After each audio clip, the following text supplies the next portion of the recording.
Voilà, le signal est donné. Donc bonjour à toutes et à tous. Je ne suis pas intervenant dans cette table ronde, mais je vous parle au nom du comité éditorial qui a conçu le programme qui vous permet d'être là, mais aussi à quelques 50 autres événements au cours de ces 5 jours. Donc je suis coprésident du festival avec Axel Brodier et nous veillons évidemment à ce que dans chaque manifestation un membre du comité soit présent, d'abord pour exprimer notre gratitude envers les intervenants qui prennent de leur temps, qui ont conçu il y a déjà longtemps leur intervention pour qu'elle cadre bien dans le programme, et donc je les en remercie à nouveau, et pour vous dire voilà tout le plaisir que l'on a à vous présenter dans ce programme des portes d'entrée extrêmement diverses autour de ce thème du temps, et vous voyez qu'il va être question du temps des morts. Ce matin même, dans cette salle, nous étions en qualité de médiéviste avec Jean-Claude Schmitt pour expliquer comment les médiévaux concevaient le temps. Et évidemment, le temps des morts au Moyen-Âge était très important, mais avec une inflexion au XIVe, XVe siècle, à partir du moment où ça n'est plus l'anniversaire de la mort, mais l'anniversaire de la naissance, par un grand renversement du paradigme et donc de l'échelle du temps, qui introduit une référence nouvelle, c'est-à-dire une forme de naissance de l'individu qui, du coup, par le jour de sa naissance et en célébrant notre anniversaire aujourd'hui, le sens que l'on a, alors qu'au Moyen-Âge, anniversarium veut dire la fête du mort, et peu importe l'année, tandis que la naissance, c'est très important parce qu'à partir de la naissance, vous calculez votre âge. Et donc, à partir de là, eh bien, vous avez un prénom, un nom, un âge, un lieu de naissance, etc. Voilà, je me tais et je vous souhaite une bonne discussion, une bonne table ronde. Et je passe aussitôt la parole à Éloi Fiquet, je suppose. Merci. Merci beaucoup, Pierre. Merci Pierre pour cette introduction, et merci plus largement à toute l'équipe d'organisation du festival pour avoir sélectionné cette proposition que nous avons faite sur le temps de la mort, le temps du funéraire, et puis nous avoir accompagnés dans la conception de cette table ronde, et puis de la visite du musée qui a eu lieu hier avec Manuel Moliner, où on a pu visiter les salles du musée exposant des artefacts funéraires ancrés dans l'histoire de Marseille. Et donc nous poursuivons aujourd'hui dans une discussion plus élargie sur plusieurs temporalités antiques, modernes, contemporaines, liées par le lien de nos ancêtres, de nos défunts,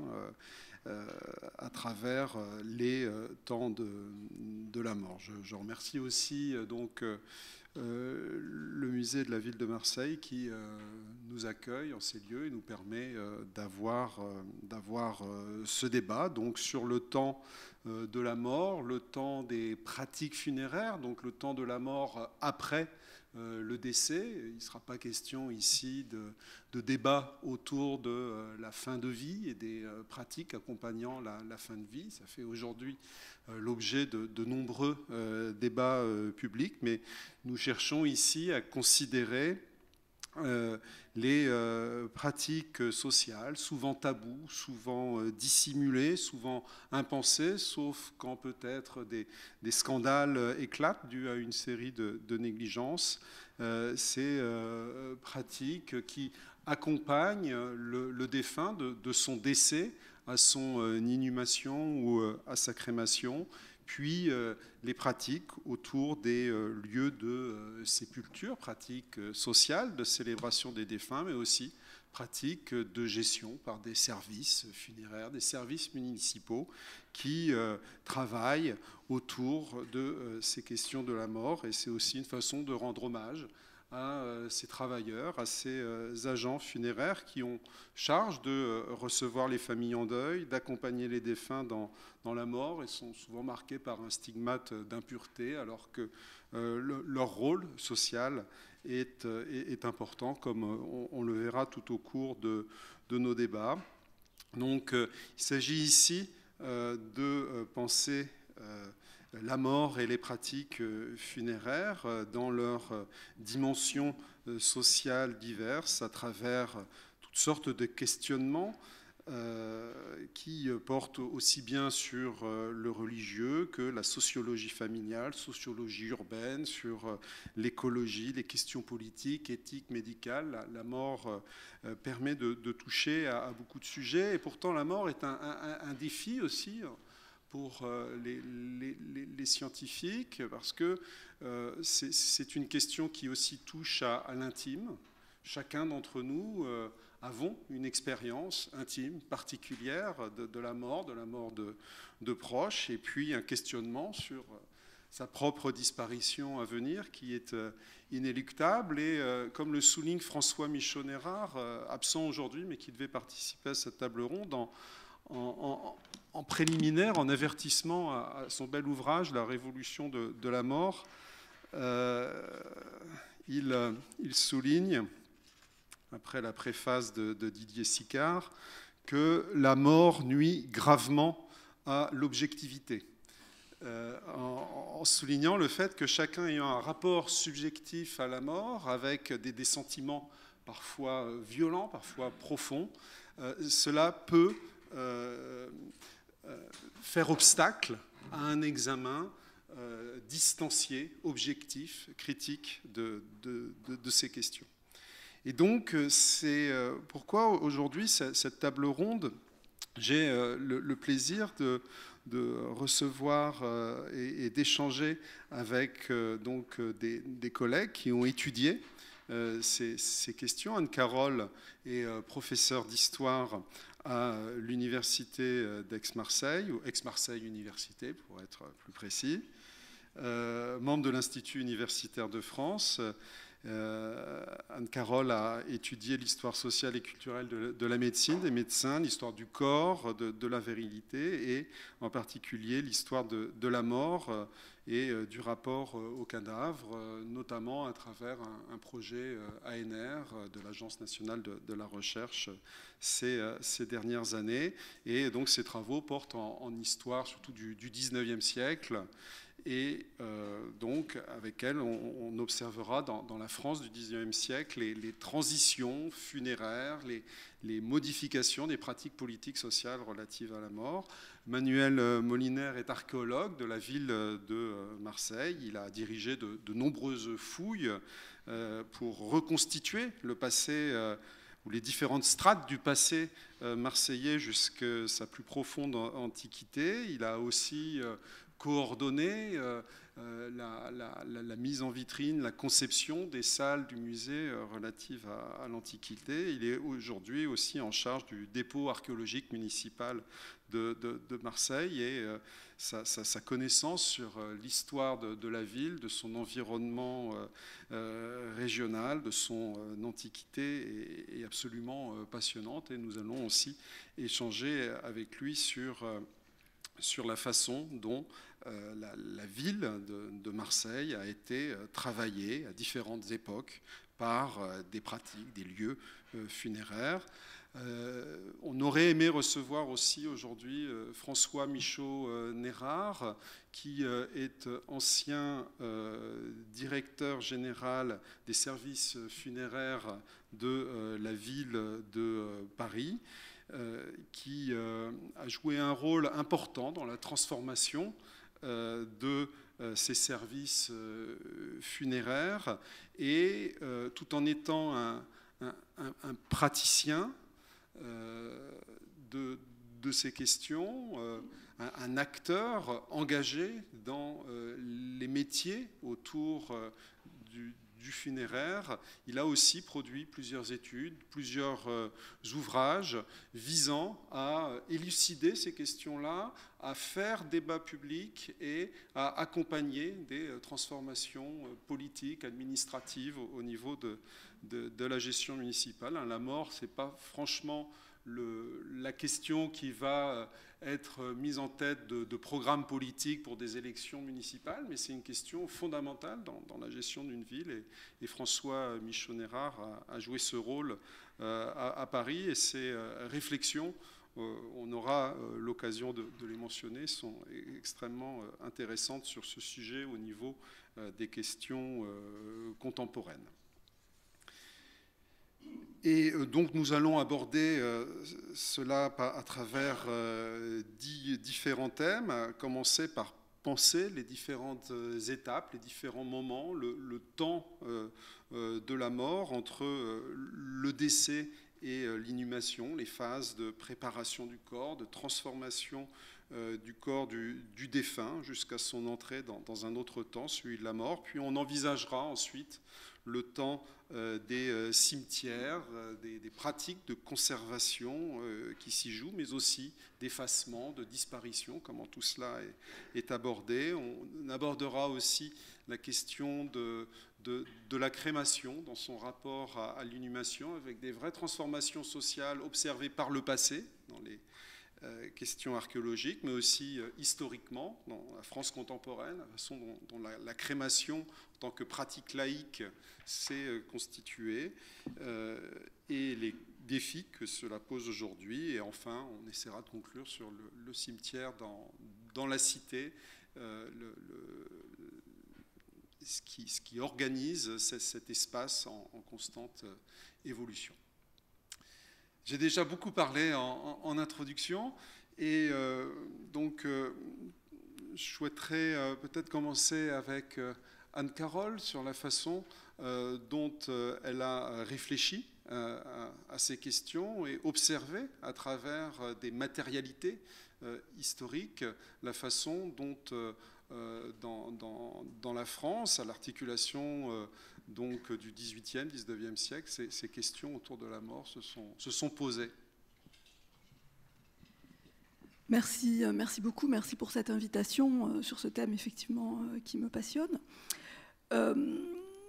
Moi, je suis venue à l'histoire de la mort par l'histoire de la médecine, ce qui ne fera pas plaisir aux médecins, mais bon, quand ils échouent, c'est la mort qui est au bout. Et par l'histoire du corps. C'est-à-dire que ce qui m'a intéressé, c'était ce que la mort laisse derrière elle, c'est-à-dire le cadavre finalement, et qu'est-ce qu'on en fait, et quelle attitude on a à travers elle. Puisque évidemment, on ne peut pas réellement faire une histoire de la mort en tant que telle, mais on peut faire une histoire des attitudes collectives ou individuelles face au corps, et donc des rites funéraires. Voilà. Alors, pour entrer peut-être directement dans la première thématique, où tu veux que Manuel évoque lui aussi la façon dont il est rentré dans le sujet, peut-être. Peut-être Manuel. Oui. Hein. Oui, la thématique de la mort est entrée dans ma carrière d'archéologue municipal, non pas par le fruit du hasard, mais par les missions d'un archéologue intervenant sur des chantiers urbains. Et c'est à l'occasion de plusieurs chantiers urbains, depuis un certain nombre de décades où j'officie à Marseille, que des sépultures de toute époque ont été mises au jour, époque grecque, romaine, chrétienne, médiévale. Et sur ce long terme, j'étais donc confronté à la découverte de ces sépultures, à les sortir de terre parce que les programmes d'urbanisme devaient suivre leur cours, à les étudier bien évidemment, et au gré des années, à l'occasion de la transformation du musée d'histoire en 2013, Marseille, année de la culture, année européenne de la culture, la possibilité de présenter au public ces travaux. Des travaux de chercheurs, des travaux de spécialistes, d'équipes que j'évoquerai bien évidemment, mais de les sortir des tiroirs de la recherche et de les présenter au public. Et ça a donc ouvert d'autres perspectives et d'autres questionnements. On peut continuer. Peut-être, c'est le micro qui m'embarrasse en fait. Il y en a là. D'accord. Juste pour souligner, en rebondissant sur les propos de Manuel aussi, à quel point, pour avoir visité avec lui les salles du musée, ces travaux en archéologie autour des questions funéraires marquent aussi des transformations méthodologiques importantes, à la fois dans les techniques d'investigation qui permettent d'aller au plus fin du traitement de la mort, des pratiques autour du corps du défunt, la façon dont il est habillé, positionné dans la tombe, mais aussi, on a eu l'occasion d'en discuter, on y reviendra, des questionnements éthiques sur la façon dont l'archéologue, à travers ces corps datant de plusieurs siècles, millénaires, réfléchissent aussi à la façon de présenter, de concevoir, de traiter ces ossements avec tout le respect et la considération qu'ils méritent. Et c'est vrai, quand on étudie ces questions, le questionnement éthique est toujours extrêmement proche, de façon à pouvoir traiter avec respect, délicatesse ces questions-là, et néanmoins la lucidité qu'exige un travail scientifique. Oui, alors si on revient effectivement à la première thématique qu'Éloi Ficquet évoquait, c'est-à-dire les différentes étapes qui se mettent en place à partir du moment où le décès est réel. Et pour rebondir aussi sur ce que tu disais, c'est-à-dire on ne va pas parler de la dernière phase de la vie, donc on pourrait se dire, ça y est, c'est clair, donc on commence au moment du décès. Je voulais juste introduire une petite nuance historique là-dedans, c'est-à-dire que le moment de la mort a une histoire aussi. Et ce moment de la mort n'a pas été toujours aussi évident, et en particulier, pour aller très vite, à partir du XVIIIe siècle, s'est imposée l'idée que la mort était un processus, et pas un basculement. Donc quelque chose qui s'inscrivait dans l'espace et dans le temps, dans l'espace du corps, qui mourait par morceaux, et dans une temporalité. Et cette idée qu'il y avait donc des gens dont on pensait qu'ils étaient morts, mais qu'ils n'étaient qu'en état de mort apparente, qui est une idée qui existe depuis des siècles et des siècles, mais qui était une espèce de crainte à basse intensité, au XVIIIe siècle, devient l'objet de débats médicaux, acquiert de ce fait une dignité, si je puis dire, scientifique, et aussi une importance politique, parce que derrière, il y a des questions de santé publique, d'ordre public, c'est le risque d'inhumation prématurée, et va s'imposer l'idée donc qu'il faut des spécialistes pour dire le moment de la mort. Donc voilà, cet intervalle effectivement des étapes de prise en charge du corps, il y a déjà toute une histoire du début de cet intervalle. Et en fait, les médecins qui s'emparent de la mort à partir du XVIIIe siècle, dans des tas d'autres domaines sur lesquels on aura l'occasion de revenir, vont imposer leur expertise et placer le signe de la mort d'abord dans... Alors il était dans le poumon plutôt, on observait le dernier souffle, quand on mourait on expirait, mais ensuite vont le déplacer vers le cœur, et comme vous le savez, depuis les années 1960, dans le cerveau, c'est-à-dire le troisième élément de ce que Xavier Bichat appelait le trépied vital, mais avec à chaque fois des incertitudes. Aujourd'hui, on sait très bien que le fait de maintenir dans des comas artificiels des corps et de prélever des organes dessus peut heurter des sensibilités, parce qu'on a affaire à ce que les soignants appellent des cadavres chauds, où le cœur continue à battre, certes de façon assistée, mais où le cerveau est mort. Mais ça, c'est très abstrait.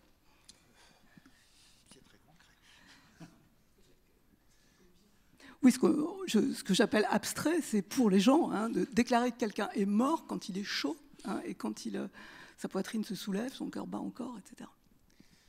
Merci. Et pour peut-être aller un pas en avant, au-delà de la constatation du décès, les différentes étapes et une temporalité qui se construit entre des pratiques d'inhumation quasiment immédiates et peut-être une temporalité qui s'étend, s'élargit à travers différentes techniques permettant de conserver le corps du défunt jusqu'à son inhumation. Alors effectivement, ça s'allonge. Déjà, le délai s'allonge tout simplement parce que réglementairement, il y a des obligations de respect d'un délai avant l'inhumation. C'est la conséquence de cette peur des inhumations prématurées, donc 24 heures à partir du début du 19e siècle. Ce délai s'allonge aussi parce que, vous le savez, l'exode rural projette les familles un peu partout à partir du 19e siècle. Donc, pour célébrer des obsèques, il faut réunir du monde. Et puis, il y a effectivement des pratiques qui vont se surajouter là-dessus et qui vont en particulier résoudre ce problème de l'attente, comme l'embaumement, qui au XIXe siècle connaît une diffusion sociale qu'il n'avait pas au siècle précédent, hein, et qui vont permettre de conserver les corps. Je vois mon voisin qui... Je vois que l'archéologue... Non, alors je ne parlerai pas d'embaumement, mais sur cette notion de délai entre le moment de la mort et de la mise en terre, les textes anciens nous parlent de ce délai pour Marseille, rappelant que les édiles marseillais obligeaient à ce que le deuil ne dépasse pas 3 jours et qu'ensuite le corps était porté hors les murs, nous y reviendrons, dans un cercueil, nous y reviendrons, pour être mis en terre. Et en même temps, était géré par ces décrets le fait d'éviter d'avoir des larmements, cris et pleureuses à outrance, rappelant en cela la grande austérité des mœurs marseillaises, qui est un thème que nous reverrons également au sein des sépultures. Donc voilà, ce temps de la mort, ce temps du deuil, déjà, dès l'Antiquité gréco-romaine, était clairement stipulé par les édiles. Avec une régulation sociale, politique du temps de la mort. Oui. Avec un délai, effectivement, à ne pas dépasser. Et ce qui est nouveau, là, c'est un délai à ne pas, au contraire, raccourcir. Pour ma part, en tant qu'anthropologue travaillant en Éthiopie, dans les sociétés éthiopiennes, j'ai en fait oublié de me présenter dans l'introduction, on voit que ce délai, au contraire, est extrêmement court. Le défunt doit être enterré dans la journée qui suit le décès, ce qui a pour conséquence, par exemple, d'empêcher les constatations médico-légales qui ne sont pas pratiquées en Éthiopie. Et on voit comme ça une forme de précipitation collective vers le cimetière pour porter le défunt en terre dans une émotion extrêmement vive et intense. Et c'est ensuite, après l'inhumation, qu'un temps de pleurs, un temps de deuil se construit dans l'espace public à travers des tentes blanches qui sont installées sur la voie publique, à proximité du domicile, pour y exercer un pleur collectif. Donc on voit qu'à travers différentes expériences, différentes sociétés, ce temps, ce délai de la mort peut être envisagé, géré différemment. Oui, et encore une fois, pour les sociétés sur lesquelles je travaille, il a plutôt tendance à s'allonger. Il a plutôt tendance à s'allonger, contrairement à ces cas d'inhumation qui auraient été qualifiés de précipités auparavant. Là, toute une série de rites mortuaires se sont instaurés, notamment l'exposition du corps, la visite du corps, la veillée mortuaire, la levée de corps, etc. Et tout cela rallonge et les délais de la séparation. Dans le corps médical, une spécialisation de thanatopraxie. Alors, c'est un peu compliqué parce qu'au XIXe siècle, effectivement, on voit, comme je le disais tout à l'heure, se développer un embaumement qui n'est pas tant destiné, comme la thanatopraxie actuelle, à permettre d'attendre dans des conditions décentes avec un corps qui ne choque pas ni la vue ni l'odorat les funérailles, mais à l'époque, un embaumement qui est destiné à assurer la conservation perpétuelle du corps.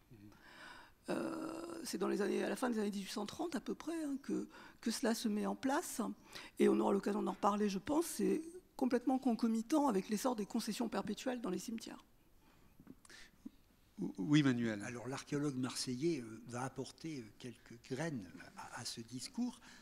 La pratique de l'embaumement nous fait penser bien sûr à l'Égypte antique, mais à Marseille même, à l'occasion de fouilles dirigées par le laboratoire d'archéologie médiévale dans les années 1970 par Madame d'Archimbault et Michel Fixot, une sépulture d'époque chrétienne, 5e, 6e siècle de notre ère, dans un sarcophage, avait révélé une jeune défunte qui avait connu des pratiques de conservatoire, non pas d'embaumement, mais effectivement de conservation du corps, qui a rendu des restes humains spectaculaires pour l'archéologue, mais peut-être assez terrifiants pour le commun des mortels, mais qui ont permis du coup une analyse absolument extraordinaire de cette défunte, donc des pratiques conservatoires, attestées là par un cas en archéologie, et probablement plus fréquentes que la seule révélation de cette découverte.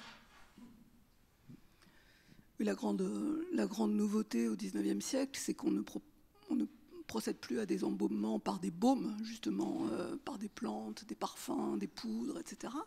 Mais on commence à pratiquer ce que vous connaissez peut-être si malheureusement vous avez eu un décès dans la famille. Et vous savez que maintenant, presque la moitié des corps subissent des soins de conservation. C'est un embaumement chimique par l'injection d'un produit conservateur qui, de fait, est très efficace et qui a aussi l'avantage de ne pas attenter à l'intégrité du corps, ce qui devient quelque chose de très, très aigu, enfin un souci très aigu dans le cadre du culte des morts au XIXe siècle. Oui, et puis avec aujourd'hui aussi des problématiques de médecine légale et de pouvoir restituer à la famille et d'autopsie, outre les questions légales, d'autopsie, pour restituer à la famille un corps en apparence intègre et pour avoir travaillé à une enquête collective avec des étudiants de l'école d'études en sciences sociales en anthropologie qui avaient travaillé auprès d'hôpitaux de la ville de Paris et auprès de thanatopracteurs. Ils avaient constaté qu'ils parlaient dans le registre non pas de la mort mais du soin prodigué à des patients défunts qui n'étaient pas encore véritablement morts. La mort advenait au moment de l'inhumation, des rites funéraires. Donc il s'agissait de préparer le défunt à la mort en lui donnant la meilleure apparence, aussi en soignant la famille, l'entourage, de façon à ce qu'il puisse réintégrer, recueillir une image du défunt avant de pratiquer les rites.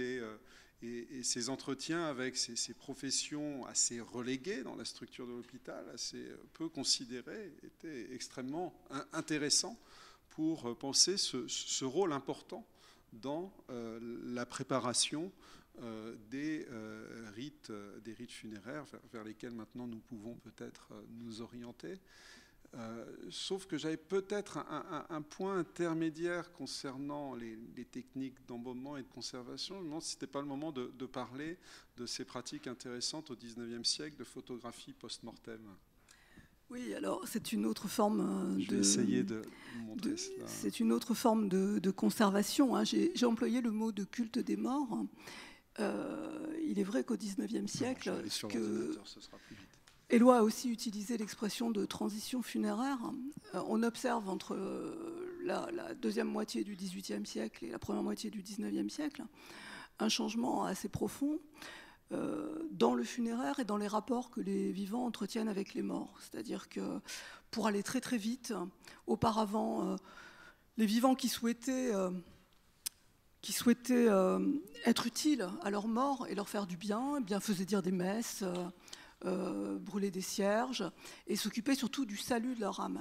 Et progressivement, c'est le corps du mort qui est au centre des gestes qui sont accomplis par les vivants. Et c'est la tombe qui n'avait pas forcément, je parle pour les époques 17e, 18e siècle, qui n'était que rarement identifiable, n'était pas forcément le lieu où l'on allait pour, en quelque sorte, faire du bien aux morts. On allait plutôt à l'église, je le répète, faire des prières, faire dire des messes, etc., pour que l'âme qui est au purgatoire puisse en sortir plus rapidement.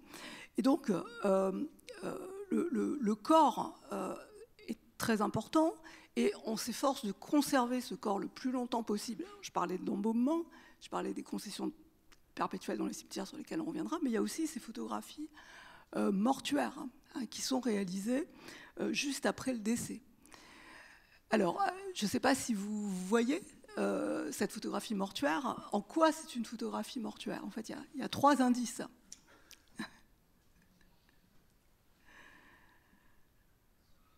C'est assez confondant, faut reconnaître.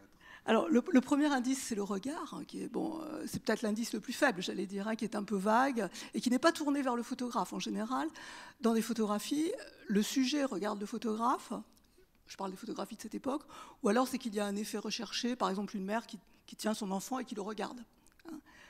Le deuxième indice, c'est la posture. c'est la posture de cette femme. C'est une posture qui n'est absolument pas convenable pour une femme. Hein. Elle est vautrée, si je puis dire. Donc, voilà, c'est un deuxième indice, bien qu'on ait essayé de donner une apparence de vie. Et la troisième indice, c'est le lieu, en fait. Pourquoi faire une photo de cette femme avec un décor qui est si bâclé, si je puis dire? Elle a été portée visiblement dehors, dans un fauteuil, pour être photographiée. Donc on n'a pas eu le temps de la photographier en studio, comme le faisaient les photographes. On l'a photographiée quand on a pu, on l'a photographiée juste après la mort. Ça veut dire que très vraisemblablement, et c'est le cas de beaucoup de photographies mortuaires, que les gens interprètent à tort comme des photographies qui ont une espèce de pulsion morbide, c'est parce que souvent on n'a pas d'autres photos. On n'a pas d'autres photos. Et donc, on fait une photo au moment du décès en essayant de lui donner une apparence de vie, et on la met dans l'album de famille. J'imagine que l'archéologue doit être captivé par cette image et peut-être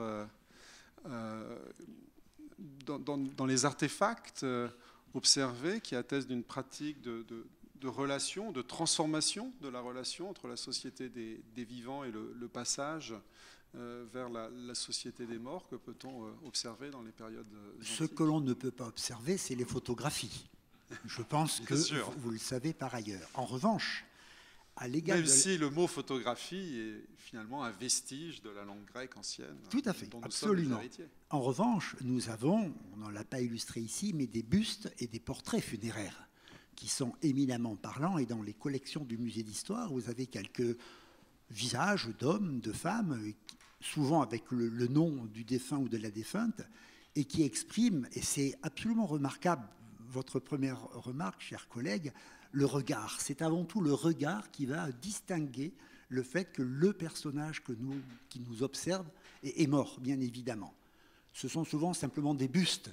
On n'a pas des statues complètes dont on pourrait juger du côté indélicat de la posture, mais effectivement, ce regard est tout à fait remarquable. Et je donnerai comme juste petit exemple très rapide la différence de regard entre les bustes païens et les bustes chrétiens, où les bustes chrétiens, à l'instar de certains portraits de Constantin, ont les yeux tournés vers le ciel, vers, effectivement, peut-être ce purgatoire. Voilà, ce jeu de regard apparaît aussi dans ces représentations sculptées funéraire. Mais, et bien évidemment, merci de la photographie, ce rapport de la tombe et des vivants, nous le trouvons dans l'espace funéraire antique avec les marqueurs, avec les stèles, qui d'une part signalent la tombe pour se rendre sur la tombe, pour commémorer. Ces stèles, aux époques grecques, romaines ou chrétiennes, ont un champ épigraphique très varié, simplement le nom du défunt à l'époque grecque. À l'époque romaine, et c'est remarquable sur Marseille, assez souvent des liens de filiation entre enfants et parents. Et puis, pour l'époque chrétienne, une littérature beaucoup plus riche, beaucoup plus dense, qui vante la plupart du temps les grandes vertus chrétiennes, et je pèse mes mots, de la défunte. Le hasard des découvertes fait qu'à Marseille, ce sont souvent des sépultures de femmes qui ont été mises en évidence.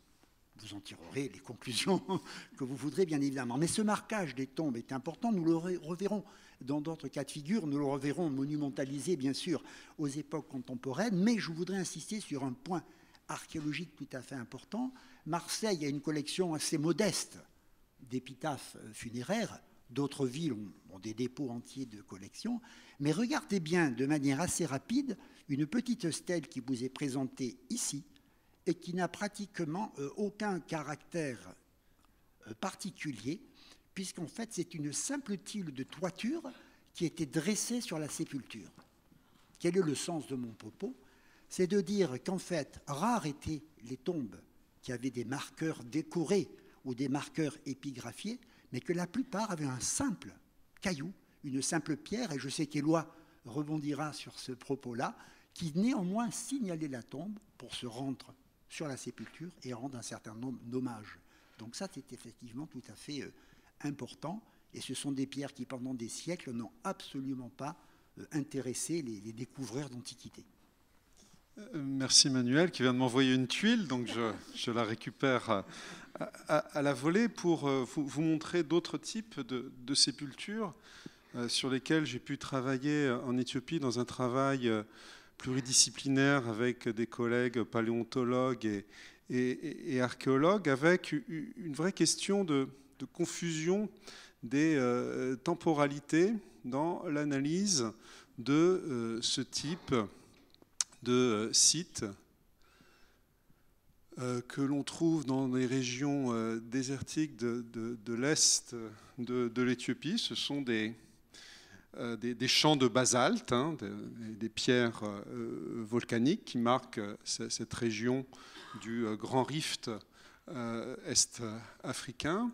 Et donc dans ces grands paysages remplis de pierres basaltiques, des monticules se distinguent, qui sont des monticules funéraires, d'après les explications que l'on peut obtenir des rares habitants des lieux, mais qui les parcourent, et aussi par l'archéologie qui, dans les fouilles, identifie des ossements enterrés sous ces monticules.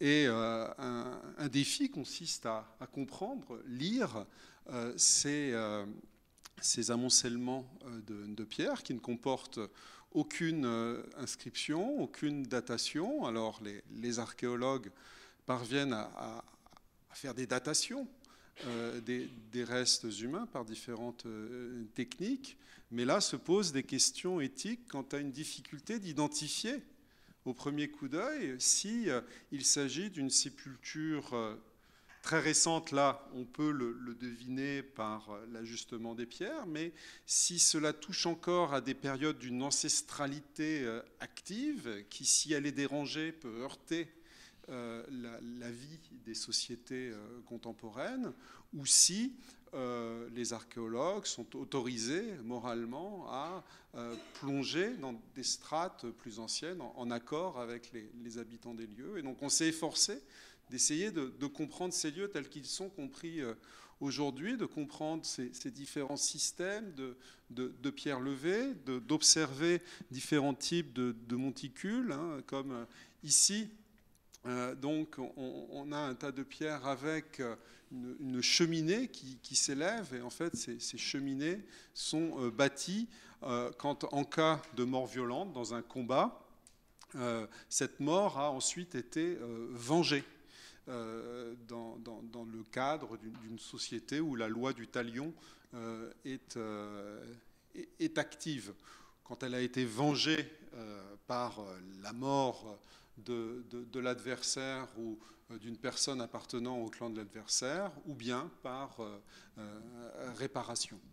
Et ainsi de suite. Mais c'était pour rebondir sur une autre archéologie, une archéologie qui s'étend dans le présent, et avec parfois des indices extrêmement faibles. Deux petites pierres levées peuvent indiquer le sexe de la personne, son âge, différents types d'orientation qui créent toute une grammaire lithique à laquelle on peut accéder dans le présent à travers les entretiens que l'on peut avoir avec les personnes des lieux, beaucoup plus difficile pour les archéologues, avec tout le risque d'anachronisme, de projeter les explications du présent sur des périodes passées, mais ce qui permet aux archéologues d'affiner leurs indices, leurs clés d'observation dans leur façon de travailler. Alors je vous lance maintenant mon caillou de basalte. Oui. Non, je voulais, puisque je laisse tomber les cailloux une seconde, oui. Je vais revenir à quelque chose de plus léger. Et puisqu'on a parlé conservation, j'aurais aimé vous faire voir aussi une autre forme de cette pulsion conservatrice qui se développe, qui est une forme très matérielle. Voilà, ce sont des ouvrages en cheveux. Qui était fabriqué déjà au XVIIIe siècle. On offrait à son chéri, je sais pas moi, un bracelet fait avec ses propres cheveux, etc. Mais qui vont se développer aussi dans le sens du souvenir du mort. Et ça, c'est un petit ouvrage en cheveux. Donc tout ce que vous voyez est fait avec des cheveux d'un mort.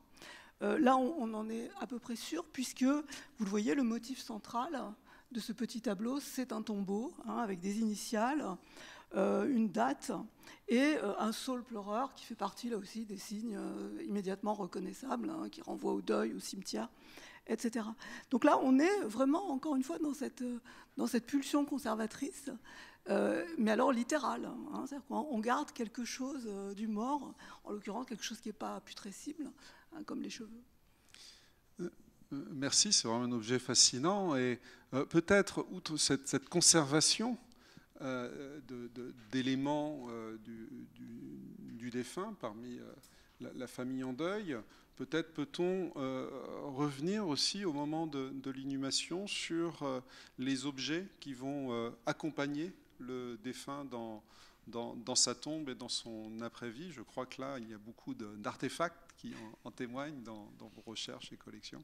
Oui, effectivement, le musée d'histoire est, dans le parcours du musée d'histoire, une salle complète consacrée à la thématique donc, du monde des morts de l'Antiquité grecque jusqu'à l'Antiquité chrétienne, 5e siècle de notre ère, fait apparaître des variations de type de tombeau, bien sûr, des variations de traitement de corps. On abordera la thématique de l'inhumation et de la crémation. Cela a encore un impact à notre époque, nous l'évoquerons. Mais c'est vrai aussi, et c'est très important parce que une grande partie des sépultures de l'Antiquité ont payé leur tribut à la richesse mobilière de ces tombeaux. Et pendant des siècles, et hélas encore de nos jours, des tombeaux sont pillés simplement pour y retrouver les quelques beaux objets ou bijoux que contiennent ces tombeaux, et en particulier donc aux époques païennes. Et Marseille n'échappe pas à cette règle du dépôt des objets dans la tombe, des objets qui sont souvent des objets d'accompagnement et de parure du mort, des bijoux, mais qui la plupart du temps sont des succédanés de la vie éternelle qui est promise à ces défunts. Des objets pour boire, des objets pour manger, des objets pour éclairer le parcours des ténèbres et bien sûr payer son obole à Charon. Donc des pratiques qui se dotent d'un certain nombre de mobilier. On pourra interpeller d'ailleurs notre propre société pour savoir quels objets sont parfois déposés dans nos tombes, c'est un autre débat. Et à ces objets-là que nous retrouvons, la collection que nous présentons à Marseille a pour but de montrer que certes ces pratiques sont présentes à l'époque gréco-romaine, mais qu'elles sont en fait mises en œuvre par une très petite représentation de la population. La quasi-totalité des sépultures mises au jour à Marseille ne recèlent aucun objet particulier. Et à ce titre, ces sépultures ont disparu du discours. Donc là encore, une image faussée de la mort dans l'Antiquité par la présence dans beaucoup de musées de très belles pièces, alors que la quasi-majorité des morts enterrés, incinérés ou pas, le sont sans aucun objet. Et ça, c'est tout à fait important à signaler. Un petit clin d'œil avec cette sépulture reconstituée au musée d'histoire où l'on voit un certain nombre d'objets qui accompagnent le défunt, des vases à parfum, des vases à boire, des vases à manger.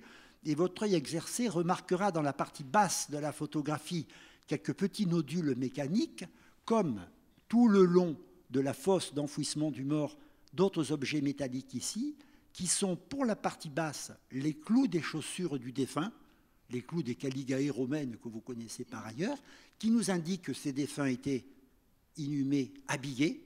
Il faudra y revenir.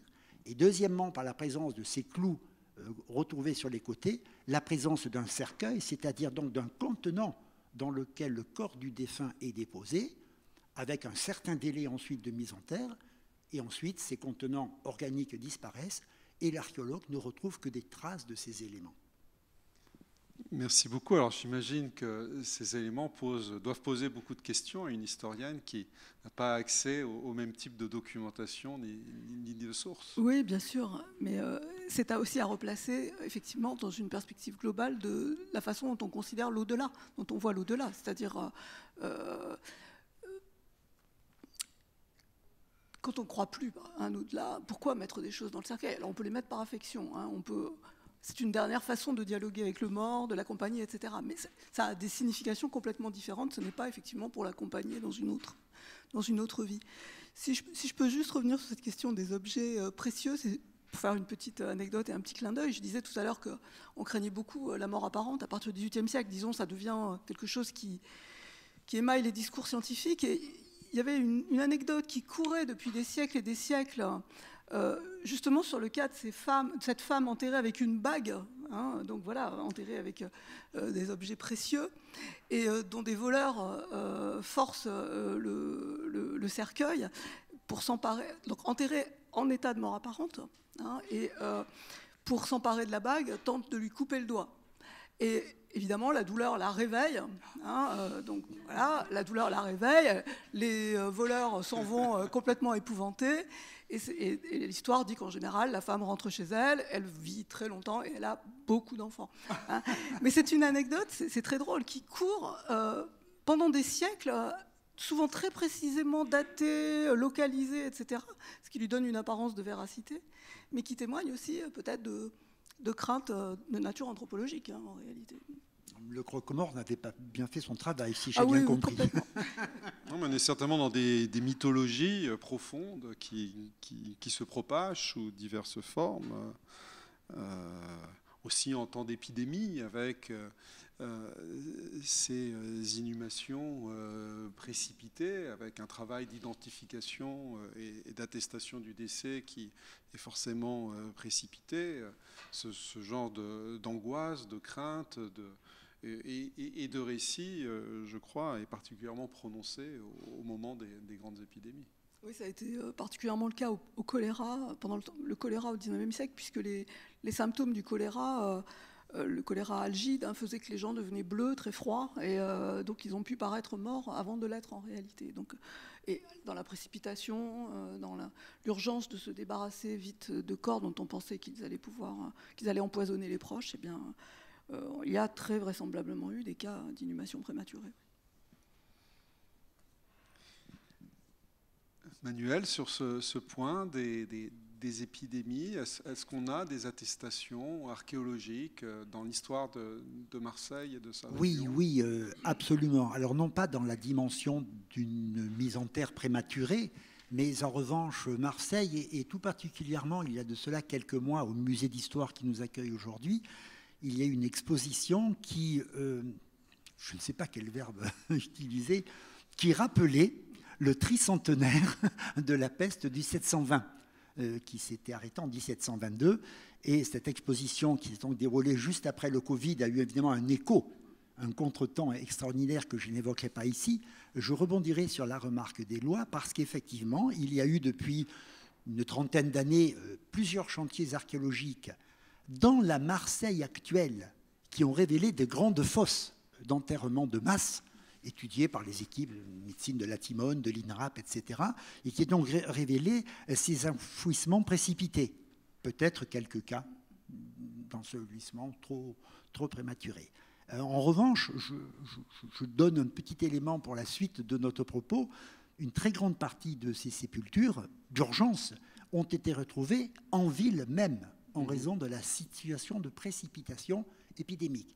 Or, en ce qui concerne l'Antiquité, et jusqu'à une certaine période, les morts étaient enterrés hors les murs, pour un certain nombre de raisons, ce qui génère une topographie, évidemment funéraire, qui a un sens complet dans l'Antiquité avec la loi des 12 tables, qui interdit d'enterrer ce corps qui souille la terre dans la ville, et nous l'aborderons probablement, nous verrons comment ce champ-là a été découvert à Marseille et comment, au cours des siècles, cet élément-là a évolué. Merci. Avant d'en venir à cette dimension urbaine de l'inscription des cimetières et des lieux de sépulture dans l'espace de la ville, peut-être sur la mort en tant que fait social, souligner à chaque époque une diversité observable de pratiques, une coexistence à la fois de normes régulant des rites et des pratiques, observées par des régularités dans les pratiques, et en même temps de subtiles variations liées à chaque individu, l'identité de chaque individu, des cérémoniels adaptés. C'est aujourd'hui un véritable défi pour les agents funéraires, et François Michon-Hérard en rend compte dans son ouvrage, le défi de respecter les derniers souhaits du défunt quand ils ont été formulés et surtout quand ils ne l'ont pas été. Comment accompagner les familles dans l'organisation d'un cérémoniel et de pratiques sur mesure, adaptées. Et on voit que les pratiques de la mort sont à cette articulation entre une dimension individuelle, familiale, affective extrêmement forte et des normes rituelles, structurées, qui accompagnent ce temps de la mort, mais sont à chaque fois mises au défi de nouvelles pratiques, de nouvelles pensées, d'effets de mode aussi, probablement. Oui. Oui, alors effectivement, d'une part, il y a des normes, éventuellement des normes qui sont d'ailleurs des normes légales, auxquelles on ne peut pas se soustraire. Et puis après, il y a des tas de variations qui peuvent être liées au statut social, notamment, dans la façon dont les obsèques ou l'emplacement où l'on va mettre le corps pour sa dernière demeure sera choisi. À l'époque moderne, de toute façon, la règle est l'inhumation. Donc, contrairement à l'Antiquité, je pense que mon voisin va revenir, pas d'incinération. La liberté, finalement, des gens, elle réside dans le fait d'élire sépulture à tel ou tel endroit. Mais même cette liberté-là, elle est contrainte, puisque les plus riches vont pouvoir se faire enterrer, par exemple, dans des chapelles, dans le sous-sol des églises, etc., pour être au plus près du sacré, si je puis dire, alors que les pauvres seront dans l'enclos paroissial, hors de l'église, avec là encore toute une topographie très intéressante, être le plus près possible des gouttières, voilà, où coule l'eau bénite qui ruisselle sur le toit de l'église, etc. Donc il y a des stratégies, là aussi, d'occupation de l'espace, de même qu'à l'intérieur de l'église, le plus près possible du chœur, de l'autel, etc. Après, il y a les convois aussi qui introduisent des différences sociales, plus ou moins développées, plus ou moins nourries de pauvres auxquels on va faire l'aumône à cette occasion. Je parle à l'époque moderne. Voilà. Et après, ça continuera avec la monumentalité de la tombe sur laquelle on reviendra, je pense. Oui. Oui, je rebondirai sur le propos de ma collègue qui parlait effectivement de sépultures qui vont être dans des lieux privilégiés et en fait de tombes qui vont générer un véritable attrait. Et on connaît ce phénomène de façon très marquée au premier temps chrétien, lorsque dans certaines églises funéraires, les défunts veulent être enterrés au plus près, soit de l'autel, édifice consacré à la nouvelle religion, soit à proximité de la tombe vénérée qui contient les corps des saints.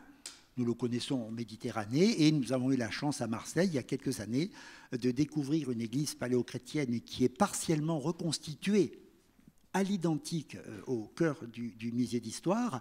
Et dans cette partie hémisphérique que vous voyez là, c'est le cœur d'une église du 5e siècle après Jésus-Christ, où a été mise en évidence une sépulture monumentale plaquée de marbre, qui est interprétée à l'origine comme une tombe de saint. Et pendant 100 ou 150 ans, on le voit, des tombes vont venir à tout prix s'installer au contact même de cette sépulture et voire même se superposer ou s'entrecouper les unes les autres, tant la ferveur est importante. Et cette tombe remarquable, donc, qui attire cet embellissement, correspond en termes savants à une cumulatio ad sanctos. C'est parce que les deux personnages enterrés dans la tombe principale sont des saints, et ce sont des saints dont nous avons la preuve de la sainteté, non pas par des textes historiques, ni inscriptions, ni aucun document, mais parce que leur sépulture a révélé tout un système, tout un mécanisme de production d'huile sainte, la sainte onction, qui est connue dans les textes anciens et qui participe aux différents sacrements de l'Église. Donc cette tombe remarquable attire un écoulement de l'huile, voilà, et donc, le long du... Je vous invite à visiter la salle du musée et les multimédias qui expliquent tout cet aspect tout à fait remarquable. Là, la tombe n'est pas en elle-même ostentatoire, mais néanmoins, la virtus, la vertu de ces hommes a fait que pendant des siècles, on est venu s'enterrer auprès d'eux. Et puis un jour, et c'est là le mystère de l'archéologie, la sainteté de ces personnages semble disparaître L'église est abandonnée, pillée, démontée, démantelée, et l'affaire s'arrête ici. La tombe est restée telle qu'elle était, et les archéologues l'ont redécouverte avec à l'intérieur des individus qui ont été identifiés. Pas très loin d'ici. Pas très très loin d'ici, à Marseille, oui, à la rue Malaval. Mais nous n'avons pas à ce jour l'identité exacte des défunts. L'ADN, dont on aurait pu parler pour les cheveux, n'a pas parlé également. Mais on a ce phénomène de concentration. Et je souriais tout à l'heure à votre propos, parce qu'effectivement, près de 300 tombes ont été retrouvées dans Sainte-Église, au contact de la tombe vénérée, mais aussi au contact du mur d'où l'eau de pluie s'écoulait de la toiture. Parce que cette eau ayant touché une église, donc un édifice consacré, cette eau était quelque part bénite et ces morts avaient quelque part un bon ticket pour le paradis. Je rebondirais bien sur le cas de Gambetta, peut-être, comme sainteté contemporaine, sauf si tu as une autre... Non, je voulais juste dire que, parce que là j'ai évoqué les stratégies de placement à l'époque moderne, mais à l'époque contemporaine, enfin ce que j'appelle l'époque contemporaine, c'est à partir du 19e siècle, où les logiques sont peut-être pas forcément religieuses. Quand les gens achètent des emplacements, là aussi il y a des stratégies. La ville des morts est en quelque sorte le double de la ville des vivants. Il y a des quartiers dans le cimetière qui sont plus recherchés que d'autres, lorsque c'est en hauteur ou le long des murs, ou des grandes allées, puisque les cimetières sont viabilisés assez rapidement. Et puis il y a des coins qui sont jugés moins intéressants, moins prestigieux. Et voilà. Oui, tout à fait. Il y a toute une topographie des cimetières qui s'organise et aussi topographie qui se questionne aussi dans l'organisation de cette diversité sociale, religieuse. Et l'on voit qu'aujourd'hui, dans la société française contemporaine, l'organisation de ce qu'on appelle les carrés confessionnels pose question par rapport à la loi organique sur la laïcité qui, quand elle avait été formulée, avait aboli ces carrés confessionnels qui avaient été institués sous l'Empire, distinguant dans un même cimetière plusieurs secteurs. Une version radicale de laïcité a aboli ces éléments confessionnels qui, néanmoins, à travers l'inscription politique de cette diversité religieuse dans nos sociétés, continue d'être organisée, gérée de diverses façons et est un questionnement constant avec un débat qui peut réémerger à intervalles réguliers à ce sujet. Oui, les cimetières, le cimetière moderne tel qu'il est créé en 1804, comme tu le rappelais, par le décret de Prairial, prévoyait soit qu'il y aurait plusieurs cimetières dans la ville, un par religion, soit que s'il n'y avait qu'un cimetière, il serait partagé en parties qui permettraient à chaque religion d'avoir son emplacement. Il ne s'agissait pas de séparer les gens, il s'agissait d'assurer à chaque religion la possibilité d'être enterré dans le cimetière, ce qui n'était pas le cas forcément à l'époque moderne, c'est-à-dire les excommuniés, tout ça, les juifs, les musulmans étaient rejetés du cimetière par définition catholique. Voilà. Et quand on a laïcisé le cimetière à la fin du 19e siècle, finalement on a voulu mélanger les morts, mais les morts résistent et ne se mélangent pas. Et avec des vraies difficultés d'administration publique à déterminer qui a le droit d'être enterré là, selon les vœux de la famille, avec des interlocutions qui peuvent être compliquées avec les institutions religieuses dans un cadre de laïcité où ce n'est pas, dans le cadre de la laïcité française, aux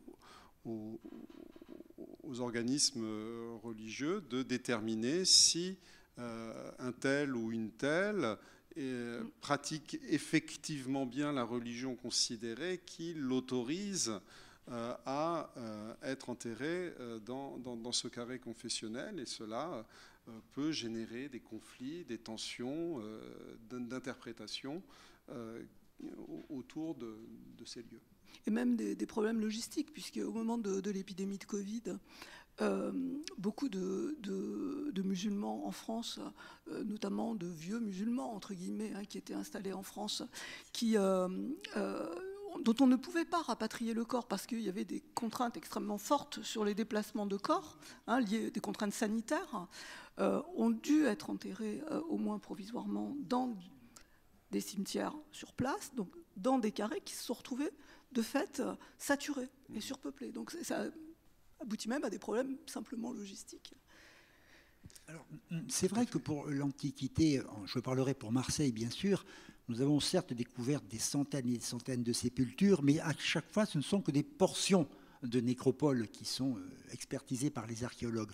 Donc il est un petit peu difficile de parler de la gestion de la nécropole, mais elle existe. Nous en sommes certains par la présence de voies funéraires, par la présence de ces marqueurs, par la présence de ces bûchers où les crémations étaient pratiquées, et aussi par un autre élément qui se rapproche plus du statut social de ces défunts, c'est que c'est souvent le long des voies principales et à proximité des portes majeures de la cité que l'on trouvait les tombeaux les plus monumentaux, les plus ostentatoires. J'en veux pour preuve les mausolées romains tels qu'on les connaît sur les voies à Pompéi, mais Marseille, le long de ces deux voies au nord et au sud et à l'est, avait des mausolées monumentaux dont quelques pièces sont présentées dans les musées. Donc on a aussi une hiérarchie sociale, bien évidemment, avec ce droit au tombeau qui d'ailleurs est rappelé par des stèles qui donnent parfois la dimension même de la parcelle attribuée à la famille. Ça, c'est remarquable, parce que là, on a vraiment la rigueur de l'administration romaine à l'œuvre, bien évidemment. Mais ce droit au tombeau est important. Et si vous visitez le site du port antique, qui est attenant au musée ici même, vous avez à un endroit très précis un monument funéraire d'époque grecque qui n'est pas spectaculaire au sens d'un grand tombeau, mais qui néanmoins, avec sa frise dorique, exprime la présence à quelques mètres de l'entrée de la ville d'une famille ou d'une corporation qui s'était arrogé le droit d'être vue de tout le monde, pour être très clair. Et ça, c'est important. Merci. Alors peut-être avant de passer à cette question importante des concessions accordées donc à des fins funéraires dans l'espace urbain ou à proximité de l'espace urbain, il y avait une transition vers un autre sujet qui est celui de la coexistence de plusieurs pratiques et ce que l'on observe dans l'Antiquité et puis à nouveau à l'époque contemporaine à partir de la fin du XIXe siècle, très graduellement, de cette coexistence entre des pratiques d'inhumation et pratiques de crémation que l'on observe aussi dans l'Antiquité, avec peut-être une difficulté à reconstituer ce qui explique ces différences de pratiques. Oui, la notion d'inhumation et d'incinération est tout à fait importante pour les découvertes marseillaises, parce que vous n'ignorez pas que dans l'Antiquité, on pratiquait la mise en terre du corps inhumé, qui se donc décomposait dans la terre, ou bien qui était brûlé sur des bûchers, et dont les cendres étaient ensuite récupérées et déposées dans des vases de différentes natures, on va dire les beaux vases grecs tels qu'on les connaît dans les musées, et ici à Marseille pour l'époque romaine, des vases plus modestes, en céramique, en verre parfois, et dans un de ces vases, celui en bas à droite, nous avons redéposé à l'intérieur les restes humains trouvés lors des fouilles. Et pourquoi ces restes humains sont importants dans le cas de ces crémations? C'est que la qualité d'expertise des archéo-anthropologues de nos jours permettent de restituer très souvent l'âge du ou de la défunte, c'est-à-dire également le sexe de l'individu qui a été incinéré. Et ça, c'est tout à fait remarquable et important. Ça permet de savoir que ces vases sont à chaque fois des urnes individuelles. J'en veux pour preuve une urne qui vient de fouilles anciennes découverte au XIXe siècle à Marseille, dans laquelle ont été réunis de manière un petit peu rapide les ossements de plusieurs individus, dont évidemment on a perdu toute la traçabilité scientifique, au point même d'y ajouter une carapace de tortue, symbole de vie éternelle, dont on doute même de la véracité archéologique. Donc là, c'est le clin d'œil entre la muséographie ancienne et les recherches récentes. Non, l'important maintenant ici, c'est la présence de cette crémation attestée à Marseille. Marseille, dont je me permets de rappeler la très haute ancienneté, Marseille, ville grecque depuis 600 ans avant Jésus-Christ, et qui, pour toutes les époques antiques comme médiévales, est un véritable reflet du monde méditerranéen. Et certains rythmes de pratiques de l'inhumation comme de la crémation que nous avons observé à Marseille, nous en trouvons le similaire dans d'autres villes et dans d'autres civilisations. Et ça, c'est tout à fait spectaculaire, parce que si dans les plus anciennes tombes de Marseille, remontant à l'époque grecque archaïque, l'inhumation est exclusive, au cours de l'époque hellénistique et de l'époque romaine, la crémation va peu à peu s'imposer pour devenir véritablement majoritaire, au tournant de quelques années de la naissance du Christ. Et puis pendant 2 siècles, cette crémation va peu à peu décroître et va disparaître face à un retour en force de l'inhumation. Ce retour en force peut correspondre à des pratiques sociales, à des pratiques politiques, à des pratiques individuelles, mais correspond aussi à une pratique religieuse, puisque c'est l'entrée en force du christianisme dans la Méditerranée au total, et peu à peu cette inhumation de ce corps qui doit connaître la résurrection, voit disparaître pour les premiers temps chrétiens, pour le Moyen-Âge, une partie de l'époque romaine, voit disparaître la crémation. Mais ensuite, je passe la parole à mes collègues. Oui, donc effectivement, dans ces pratiques de crémation dont on a des attestations anciennes, on observe avec les religions du salut qui attendent une résurrection des corps au temps dernier, une abolition de cette pratique de la crémation et jusqu'à récemment en Europe, l'Église chrétienne s'opposait à la pratique de la crémation qui a été tolérée à partir du Concile Vatican II. Et il y a en France toute une histoire d'un mouvement crématiste associé à l'histoire de la laïcité, n'est-ce pas ? Oui, la crémation, effectivement, comme tu l'as rappelé, hein, l'Église l'interdit, la déconseille. Ce qui est d'ailleurs assez étonnant, puisque saint Augustin disait que de toute façon, tous les corps ressusciteraient, seraient appelés au moment de la résurrection des corps, parce que les corps des martyrs brûlés, par exemple, oui, allaient forcément aussi participer de la résurrection finale. Mais bon, l'Église n'en veut pas, et c'est à la fois, c'est au croisement de préoccupations politiques, hein, c'est-à-dire effectivement s'opposer à l'Église à la fin du XIXe siècle, avec les obsèques civiles aussi, hein, le fait de faire des obsèques sans passer par l'Église, la laïcisation des cimetières dont je parlais tout à l'heure, et l'autorisation la liberté des funérailles en 1887, qui ouvre la voie à la crémation, à la possibilité de la crémation. Donc il y a ce courant, cette espèce de mouvement politique, mais il y a aussi tout un mouvement hygiéniste qui va dans le sens de la crémation à la fin du XIXe siècle, parce qu'on commence à s'inquiéter d'une saturation éventuelle des cimetières, qui sont en plus, englobés dans des villes en croissance continue. On a peur que les morts empoisonnent les vivants, et donc il y a tout un effort pour promouvoir la crémation, mais qui ne va pas bien marcher. Puisque ça a décollé dans les années 1980, la crémation en France. Et on comprend pourquoi. Si vous avez suivi ce que j'ai dit tout à l'heure, au contraire, on veut conserver les corps. Donc les brûler, c'est pas possible. Non, on veut les embaumer et les mettre dans des concessions perpétuelles. Au contraire, on veut être sûr qu'ils resteront là tout le temps. Et en ça, notre époque est très différente, puisqu'on conserve les corps, mais souvent on les incinère après.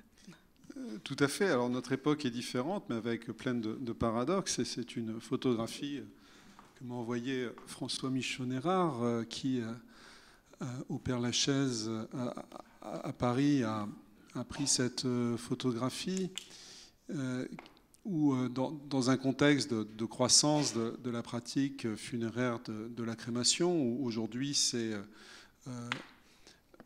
40% des funérailles sont pratiquées par crémation, alors qu'on était environ à 2% dans les années 1980. Donc il y a eu en une quarantaine d'années une vraie transformation des pratiques sociales, et avec en même temps dans l'organisation rituelle, dans la façon de donner sens et espace à la mort, ici, donc dans le jardin du souvenir de Père-Lachaise, des défunts qui viennent se recueillir dans ce jardin du souvenir. Il déposait des fleurs, des marques, des traces, là où le défunt, à travers son souhait de voir ses cendres de disperser, n'a pas laissé de lieu. Et autour d'une pratique de la crémation, qui est une innovation sociale, comme l'a souligné Anne-Carole, depuis la fin du XIXe siècle, la création du crématorium du Père-Lachaise, c'est 1889, avec vraiment une très petite minorité de population, de laïcs convaincus, voulant s'opposer à l'Église et voir leur corps crématisé.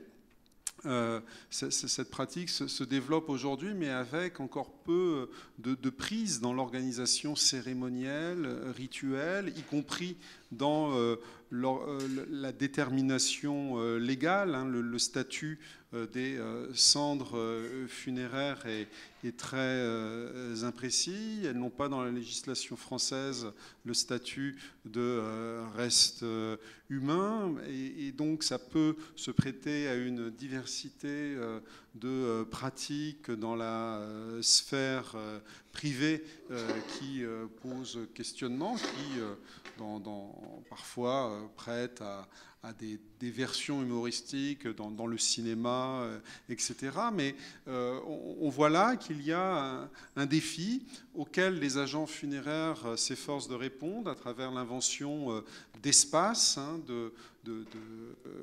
adaptés pour des lieux de conservation cinéraire, comme l'on dit pour la conservation des cendres, à travers des pratiques d'accompagnement au moment d'accompagnement rituel au moment de la crémation, et en même temps un véritable défi dans le fait que bon nombre de familles, après la crémation, ne récupèrent pas les cendres, les laissent au crématorium. Et que faire de ces cendres qui sont individualisées telles qu'elles sont récupérées, mais finissent par être mélangées les unes aux autres selon quel type de dispositif? Là, cela pose de véritables questions auxquelles ces institutions travaillent. Alors, il aurait été passionnant d'entendre François Michon-Erard à ce propos. Malheureusement, il ne peut pas être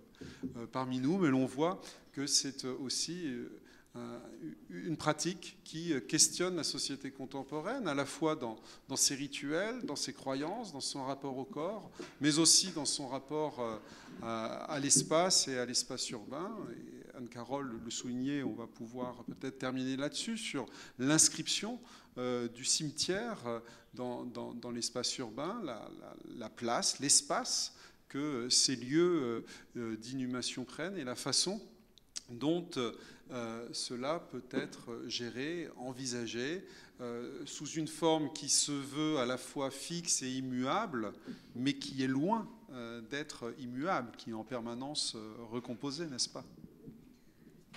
Oui, le cimetière tel qu'on le connaît aujourd'hui, il date de 1804, dans sa forme actuelle. Et au départ, le cimetière conçu par le décret de Prairial, c'est un cimetière qui a une vocation hygiéniste, où la quasi-totalité des tombes avait vocation à être, excusez-moi pour la brutalité du terme, mais c'était le terme employé à l'époque, vidangé tous les 5 ans, c'est-à-dire que un corps ayant achevé sa décomposition devait céder la place à un autre. C'est toujours le cadre de loi actuel, d'ailleurs. Ouais, voilà. Oui. Mais ça devait être la règle commune. Et vous voyez que, évidemment, ça interdisait la visite à la tombe au-delà de ce délai de 5 ans pour les gens. On avait beau mettre des marques comme dans l'Antiquité. Voilà, au bout de 5 ans, la tombe était reprise. Et était prévu de façon très, très, très exceptionnelle pour les gens ayant rendu d'éminents services à la ville, au pays, etc., la possibilité d'avoir une concession perpétuelle. Et ce qui est intéressant, c'est que les gens, finalement, se sont engouffrés dans cette brèche, se sont réappropriés le cimetière, et au lieu d'avoir un cimetière où, finalement, les tombes tournent très, très vite, on s'est retrouvé avec un cimetière avec des concessions de plus en plus nombreuses qui reproduisaient la ville des vivants, une sorte de ville des morts, comme je le disais, avec des hiérarchies sociales très marquées. Sauf que, évidemment, les pauvres ont continué à fonctionner selon ce système de la rotation quinquennale des tombes. Là, vous avez une photo qui est assez rare, hein, du cimetière Saint-Pierre au début du XXe siècle. Vous voyez, voilà, l'espace des concessions à 5 ans, hein, enfin, c'est-à-dire l'espace au niveau le plus bas, quoi, voilà, le minimum qu'on peut fournir dans un cimetière. Et vous le voyez, c'est extrêmement encombré. C'est pas véritablement monumentalisé. Il y a des arceaux en fer, des choses comme ça. Vous avez la fosse, là, qui est étayée par des morceaux de bois à droite, qui attend les prochains corps, les prochains cercueils qu'on va mettre les uns à côté des autres. Et je ne sais pas si tu as à côté... Oui. Voilà, une autre portion du cimetière Saint-Pierre, que vous connaissez sans doute, sur la Pinède, où là, voilà, là, on a une concession, des concessions perpétuelles, monumentalisées, qui sont évidemment l'apanage des plus riches. Et on voit que même si le cadre légal définit effectivement le droit à chacun d'avoir une sépulture dans l'espace commun du cimetière, une forme de commercialisation, de concessions sur plusieurs durées jusqu'aux concessions perpétuelles d'au moins 30 ans. Je crois que la perpétuité est définie dans ce cadre-là. Puis ensuite la monumentalisation qui permet d'aller au-delà de ce délai de 30 ans en termes de conservation de type patrimonial. Certainement l'archéologue a beaucoup de choses à dire aussi sur ce point avant que nous concluions la discussion pour prendre vos remarques et questions. Oui, parce que cette notion de conservation des corps, dans la problématique des cimetières, vous venez de l'évoquer. Mais on a exactement en écho le problème de la conservation, et je pèse mes mots, des sujets archéo-anthropologiques découverts lors de fouilles. Donc ces squelettes, la plupart du temps totalement anonymes, sans aucune descendance bien évidemment, sont de véritables, certes, objets d'étude, mais avant tout des sujets archéo-anthropologiques, et le législateur a pris en compte cette dimension. Et de nos jours, au dépôt archéologique dont je m'occupe, auquel tu faisais allusion, tous les ossements prélevés lors de ces fouilles archéologiques sont dûment enregistrés, classés, étudiés par des spécialistes, et à terme, dont j'ignore le délai exact, ont vocation à intégrer des zones de recherche, des zones de conservation, des ostéothèques gérées par nos collègues de l'État et qui garantissent la pérennité de ces sujets pour la quasi et grande majorité de ces sujets anonymes. Mais rappelons-nous le cas particulier de quelques sépultures particulières de rois, de ducs ou de dames importantes qui, une fois l'étude terminée, sont à nouveau inhumés, réenfouis dans des lieux particuliers. Ça, c'est tout à fait important à signaler aussi. Merci. Nous avons navigué entre les époques, les thématiques, observé différents types de pratiques qui organisent ces différents temps, ces moments de la mort, ces différents moments d'accompagnement du défunt dans le temps de la mort et puis le temps de la mémoire qui se perpétue sur une certaine durée. Et il nous reste encore un peu de temps, trop peu sans doute, mais pour entendre vos réactions et questionnements, si vous en avez.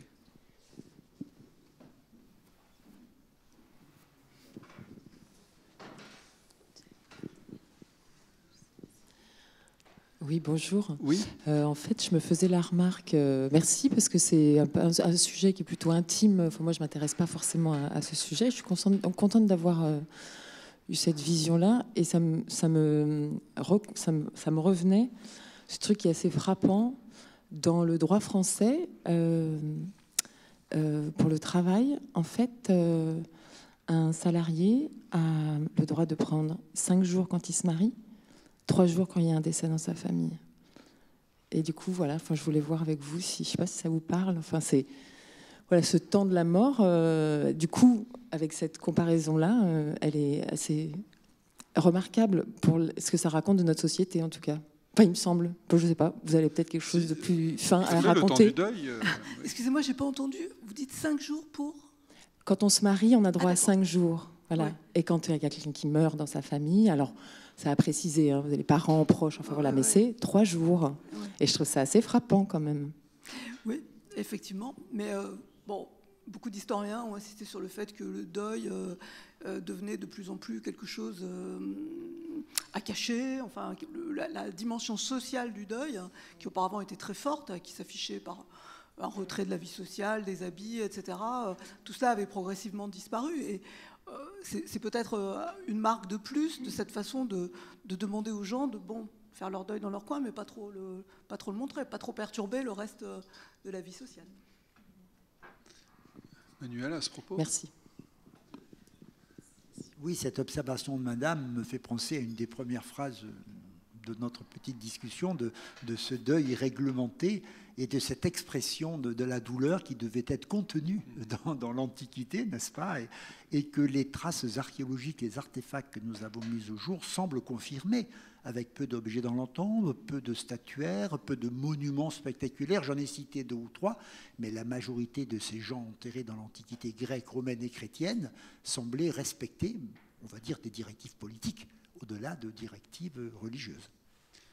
Si je peux juste aller dans votre sens aussi, je crois que dans les classements, les classifications des maladies, j'ai oublié le nom de ce classement mondial là, qui sort assez régulièrement. Merci, voilà. Je crois qu'est rentré ou a failli rentrer ou a fait un passage le deuil pathologique. Et moi, je ne sais pas ce que c'est qu'un deuil pathologique. Parce que, enfin, je ne sais pas ce que c'est. Des psychologues aussi le disent. Moi, de ma propre compétence, je suis peut-être mal placée pour le dire, mais des psychologues aussi le disent. Faire son deuil, faire le travail de deuil, il y a des gens, ça prend beaucoup plus de temps, beaucoup plus de temps. Et voilà, on a des normes ici qui... ont plutôt tendance à étriquer ce temps de la douleur, du chagrin. C'est une question effectivement importante. Alors, par rapport à ce que dit Manuel sur les attestations archéologiques, du peu d'artefacts, moi, dans le contexte éthiopien que j'étudie, je pense que l'inhumation qui va très vite, je pense, laisse très peu de traces.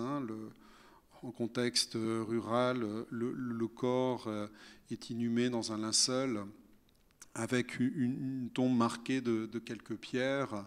Et en quelques années, le lieu est oublié. Par contre, au niveau social, la mort, le deuil participent vraiment de la pulsation du temps social en Éthiopie, où,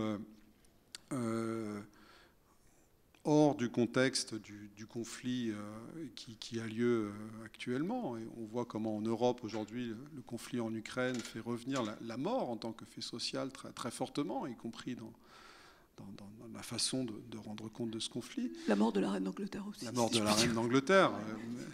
Mais dans la mort ordinaire, en Éthiopie, je parlais de ces tentes blanches qui sont dressées dans la rue, des cérémonies de pleurs, du fait que quand on travaille en Éthiopie, en permanence, les personnes s'excusent parce qu'un parent est décédé et doivent s'abstenter. Et c'est un droit vraiment très important que de participer à un deuil. Et puis, il y a aussi ces deuils plus fréquents dans cette société que dans la nôtre, hein, les morts infantiles, qui sont extrêmement fréquentes. Et donc, on voit que la vie sociale est vraiment creusée, modelée par ce temps de la mort qui est extrêmement présent, alors que, comme vous l'avez souligné et que je l'avais dit en introduction, elle est chez nous occultée, repoussée aux marges, considérée comme tabou. Alors là, aujourd'hui, on en a parlé assez ouvertement, mais c'est vrai que c'est un sujet qui, quand on l'ouvre, peut brusquer, offenser, et alors que dans d'autres espaces, il fait beaucoup plus partie du temps présent, de la vie telle qu'elle est pensée au quotidien. Je rebondirai sur le propos d'Éloi de ce rapport à la mort montrée, qui est une problématique pour l'archéologue, bien évidemment, avec le fait que dans la décision de montrer certaines de ces sépultures dans le parcours permanent du musée, c'est arguer d'une certaine réflexion, d'une déontologie de notre part, d'une certaine éthique, et qui est en fait de montrer ces corps, mais pas de les exposer de manière brutale au public. Vous avez le même phénomène dans l'exposition Objets migrateurs, qui est à la Vieille Charité en ce moment, où des restes humains sont également montrés, avec la problématique des restitutions coloniales, c'est un autre débat, mais ces restes humains sont montés dans une salle à part, de façon à ne pas heurter le visiteur, la personne qui vient visiter un musée, s'il veut se diriger vers ce questionnement, souvent extrêmement privé et émotionnel, il peut y aller, mais ce n'est pas à nous, hommes de science, à le mettre en avant, à le mettre au devant de la scène. Voilà, c'est une remarque extrêmement importante parce que j'en veux pour preuve l'échange même que nous venons d'avoir, et je remercie mes 2 collègues de certains de leurs propos, et j'ai vraiment pris à mon compte la précision et mettre même votre temps de réflexion des termes que vous avez utilisés. Dans les images, nous avons été soucieux de ne pas heurter, mais même dans la terminologie que nous employons, même si parfois, effectivement, il faut illustrer de manière un peu concrète certaines situations concernant le cadavre, eh bien, nous sommes encore de nos jours sensibles à se parler, à se montrer de la mort, qui est effectivement quelque chose qui touche tout le monde. Merci. D'autres questionnements, observations, remarques, témoignages? Oui. Attends, on va vous donner un micro.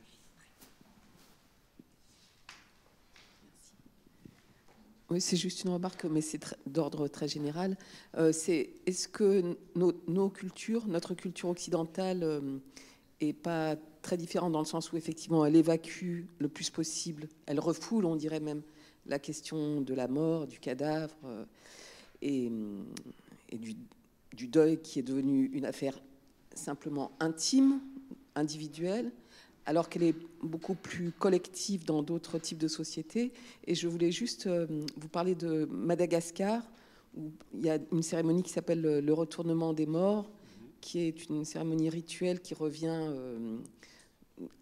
je ne sais pas si c'est tous les 10 ans ou plus, c'est un peu suivant les moyens des familles, où on déterre les ancêtres, on expose les os et on les remet ensuite en terre, et ça fait partie de la vie. Il y a des chants, c'est pas du tout triste d'ailleurs, mais voilà, ils vivent, on peut dire, ils vivent avec leur mort, quoi. Oui, tout à fait. L'ancestralité à Madagascar est extrêmement vivante et célébrée, notamment à travers ces pratiques d'exhumation et de lavage des ossements. Mais c'est aussi pratiqué en Grèce contemporaine. Les Grecs orthodoxes pratiquent, je ne suis pas spécialiste de la société grecque orthodoxe, mais je l'ai vu pratiquer, où au bout de quelques années, la tombe est ouverte et les ossements sont lavés par la famille avec beaucoup d'affection. Enfin, il y a vraiment, c'est une sorte de seconde cérémonie de souvenir, d'inhumation qui est pratiquée et qui est extrêmement importante dans le christianisme grec orthodoxe.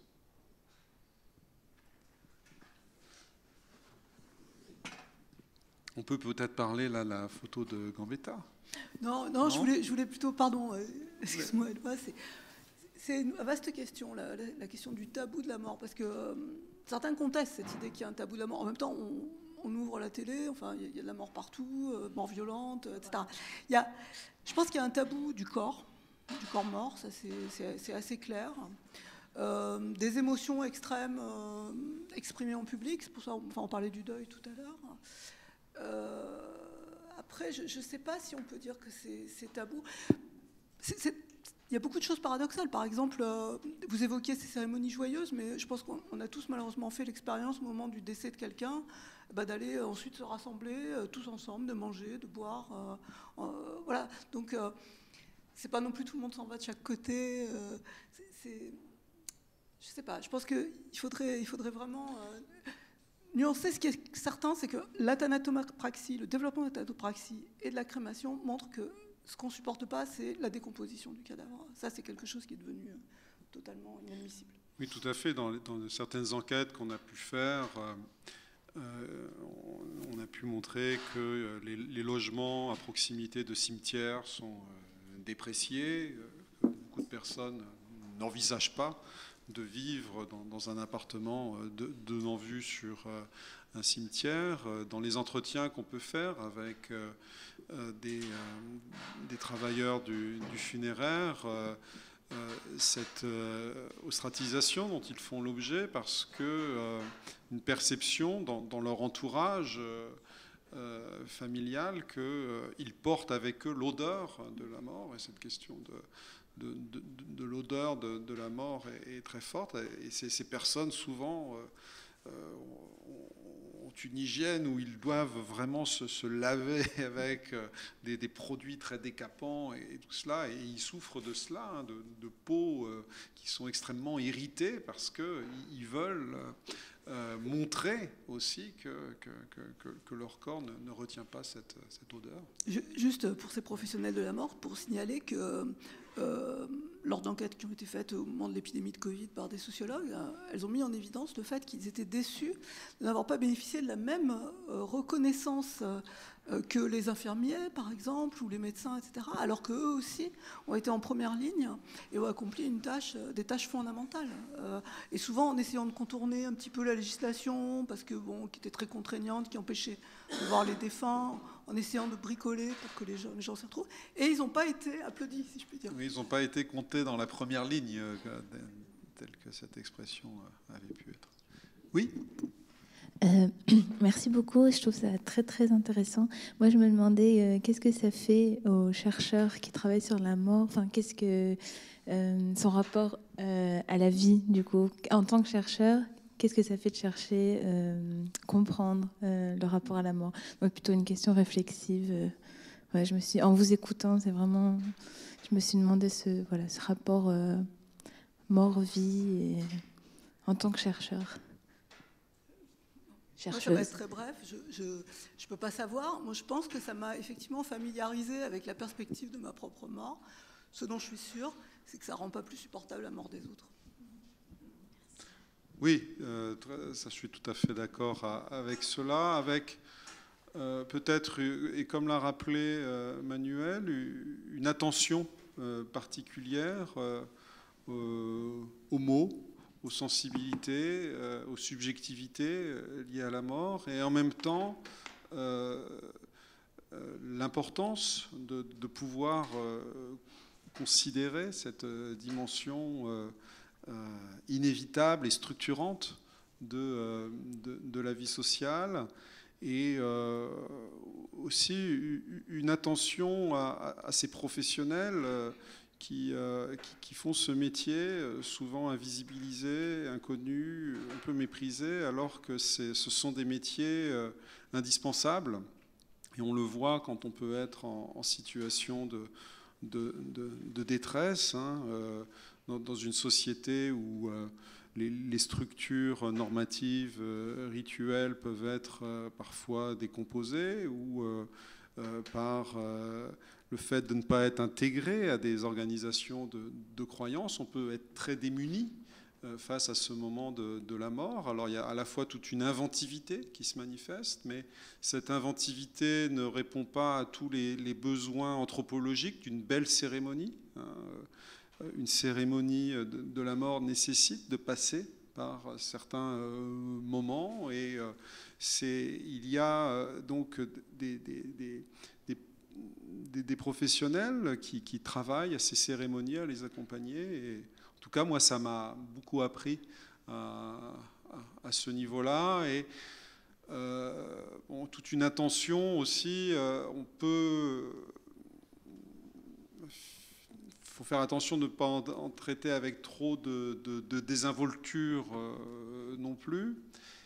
Mais on se rend compte que parfois on peut parler de sujets qui deviennent un peu ordinaires quand on réfléchit dessus, et qu'on invite des personnes extérieures à ces cercles de réflexion et de débat à y participer. On se rend compte que cela peut heurter aussi, et donc il faut être vigilant par rapport à cela, comme l'a rappelé Manuel tout à l'heure. Oui, tout à fait. Merci de votre question, mademoiselle, parce que ce rapport au corps mort, dans le cas de l'archéologue, il est quelque part, pardon du terme, facile. Facile parce que ce sont des ossements que nous avons sous les yeux, totalement anonymes. Ce ne sont pas des visages. Et je pense que le fait d'avoir un visage en face de soi, immédiatement, nous percute au niveau individuel. Mais même si ce sont des corps anonymes, des squelettes sans aucun visage, néanmoins, nous sommes, et c'est un grand acquis de l'archéoanthropologie depuis une quarantaine d'années, extrêmement sensibles à ces corps, dont je rappelle qu'il y a encore quelques dizaines d'années, ils n'étaient même pas prélevés lors de découvertes archéologiques. Seuls les beaux objets étaient ramassés et les corps étaient, j'ai quelques articles de presse terrifiants à lire pour cela, jetés, même pas mis à la fosse commune. Totalement inadmissible de nos jours. Je rappelais la question des Aztèques. Donc en tant qu'individu, oui, d'une manière ou d'une autre, et vous avez raison, chers collègues, lorsque nous sommes devant ces défunts dont nous ne connaissons pas vraiment l'âge, pas vraiment le sexe au moment de la découverte, eh bien nous sommes interpellés. Et pour mon cas personnel, si je peux me permettre de vous poser la question, je crois que pour avoir découvert, et je rebondis sur une de tes remarques, Éloi, pour avoir découvert et mis en évidence une très forte mortalité infantile à Marseille, grecque, romaine et chrétienne, qui confirme les études historiques, eh bien c'est extrêmement émouvant.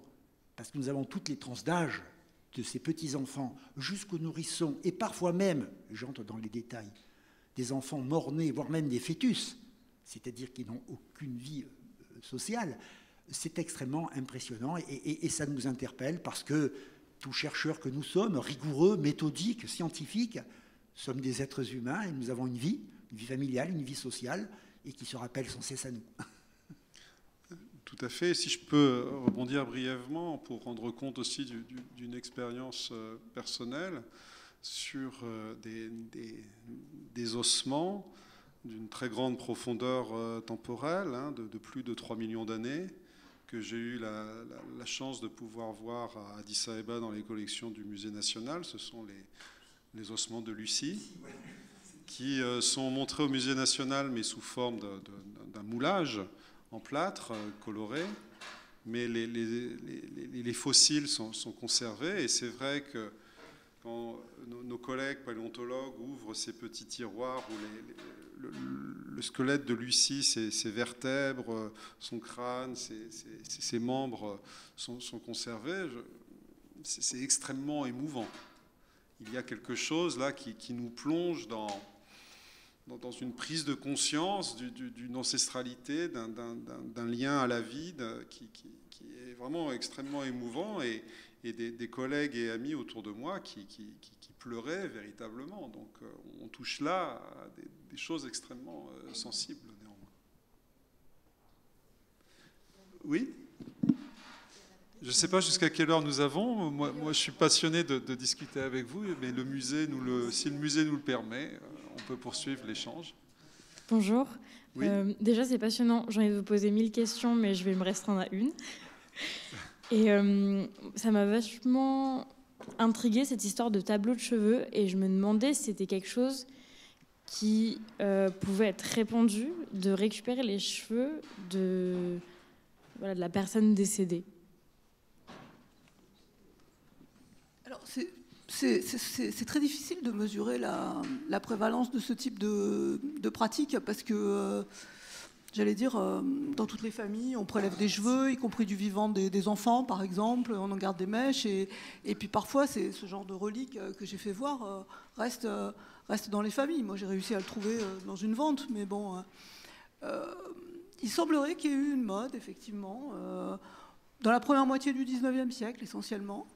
En tout cas, avec ce degré de raffinement, à la fin du 19e, on en trouve beaucoup qui sont plus simples. Ce sont des mèches ordonnées, des espèces de virgules, enfin ce sont des motifs abstraits avec quelques mèches de cheveux. Ceux-là sont, pour ainsi dire, confiés à des professionnels, ensuite pour être encadrés, mis sous verre, etc. Ceux qui ont été prélevés par des familles dans le cercueil au moment de la mise en pierre, on ne sait pas à quelle fréquence cela se faisait, quoi.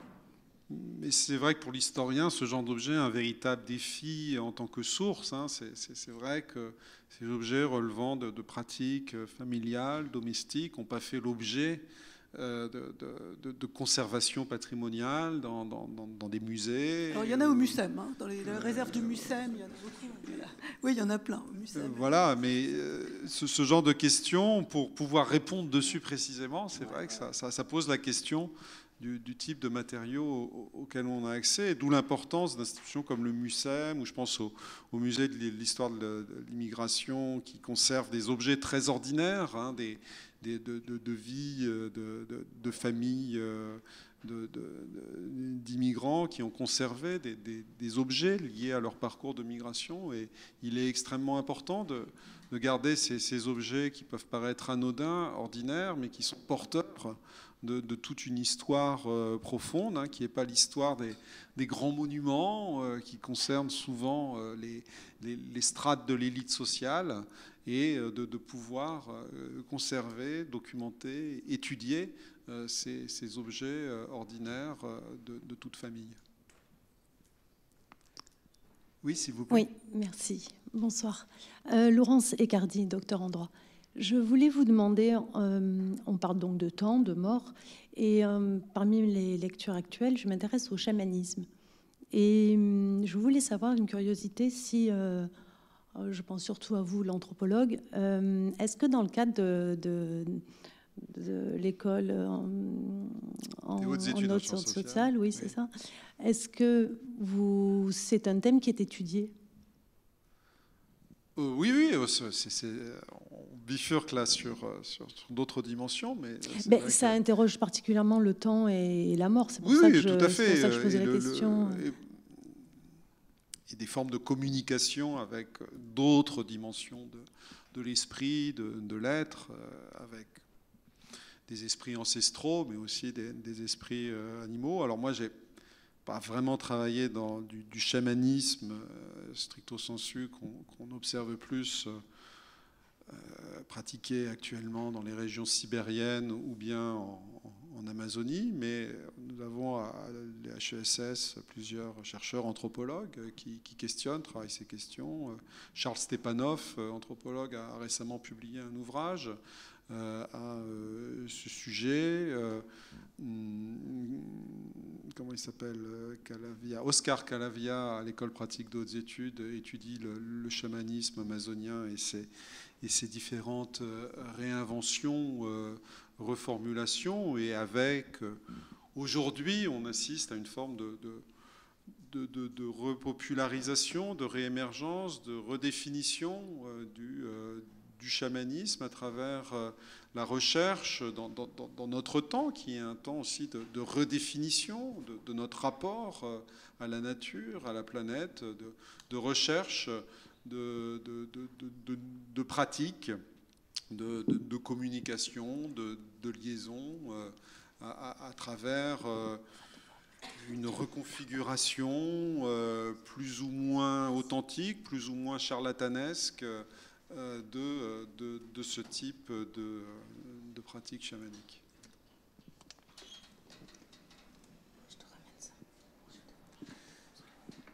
Bien, je vous remercie pour votre attention, vos questions, et un merci tout particulier à Anne et à Manuel pour avoir joué le jeu de cette table ronde, de pouvoir rebondir d'un sujet à l'autre de façon très flexible, mais je l'espère intéressante, afin de pouvoir ouvrir toutes sortes de fenêtres sur ces questionnements liés à la mort et ses temporalités.